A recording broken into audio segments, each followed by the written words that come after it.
Per la serie 13 Arianna Pasquale in 1, Sofia Baratoni al 2, Elena Carminati in 3, Martina Boggian alla 4, Alessia Bellaria in 5, Giulia Miotello alla 6, Beatrice Liana 7, Alessandra Genco alla 8. Queste le atlete in acqua per la serie numero 13.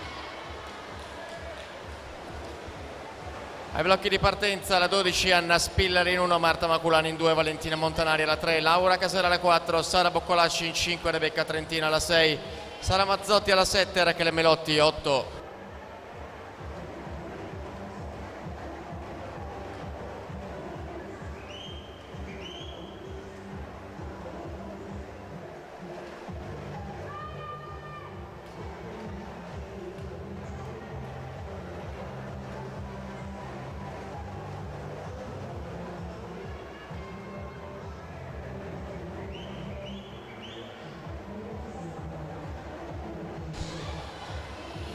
Giulia Miotello 1:02:93 si aggiudica questa serie su Martina Boggian. Siamo pronti a partire con la serie 12.